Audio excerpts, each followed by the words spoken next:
In this presentation, I propose that our universe has a definite center and a definite shape. Let me go back a little bit. A vacuum. Vacuum is something that has no matter or energy in it.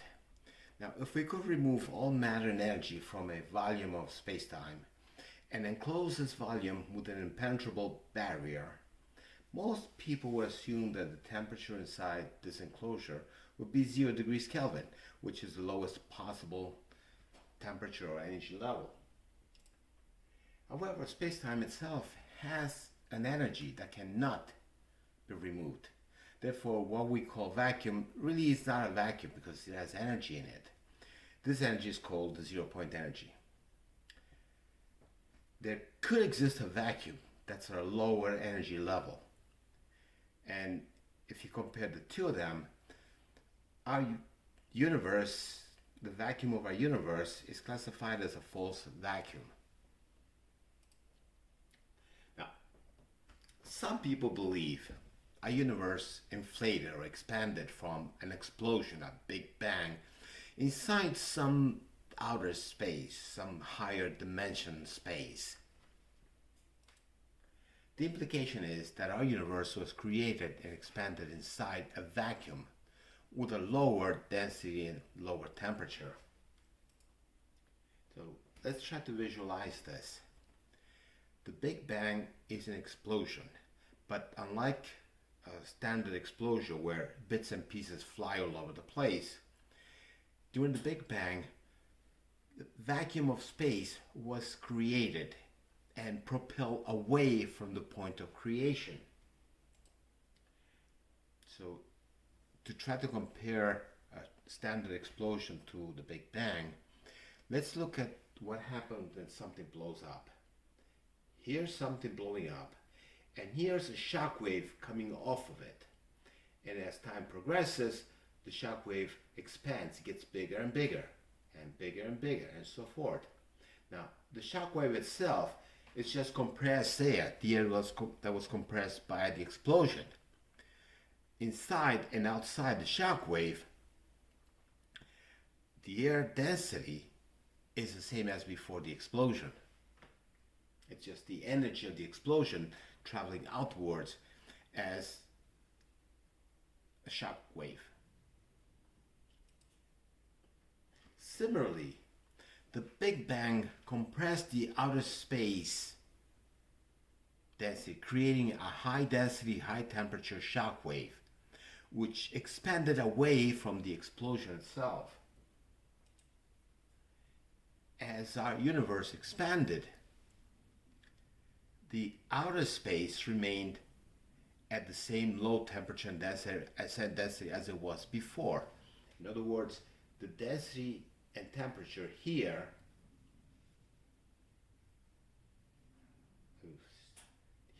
or here is,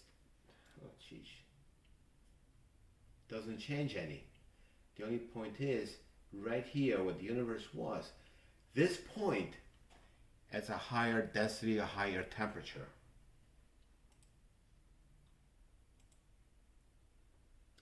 Soon after the Big Bang, split second after, matter and time were created. Now, this creation removed energy from the explosion, from the Big Bang itself, and ended the acceleration of the inflation era. Afterwards, the universe settled to its leisure expansion at the speed of light.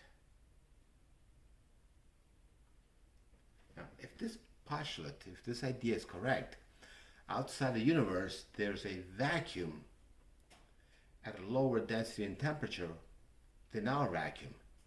Since we have no information from this outer space, we have to assume the interface between the two vacuums becomes a barrier to electromagnetic energy or matter.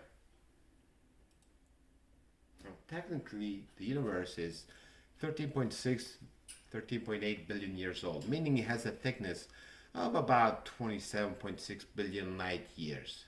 Now, scientific dogma says that the universe is more than 27.6 billion light years. It's given us 96 point something billion light years. As for the shape of the universe, it's probably round, but not spherical. It's a shell with a thickness of about 27.6 billion light years. Okay, and basically, you could think of the universe as the edible part of a cantaloupe. Now, if you have an unimaginable large scoop that can pick up a section of the universe that goes from one edge to the other, you will see this picture here, basically, where the sun is in the center, surrounded by the planet, and these other galaxy and more galaxy outwards, okay? And eventually there's an edge to the universe itself, whatever that edge is. Now, according to this idea here, let's say this is the inner edge and this is the outer edge.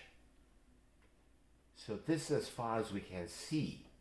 But if you go top and bottom, it's the visible universe outer edge. Okay. In the reality, there's no edge here. This goes on and on.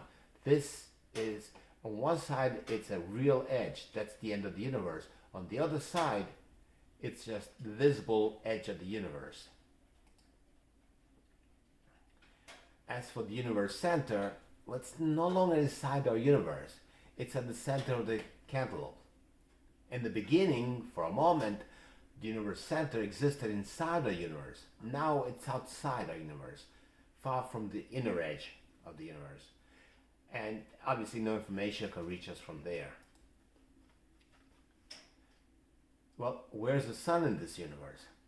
It doesn't really matter. The sun could be, let's say for the sake of argument, could be in here.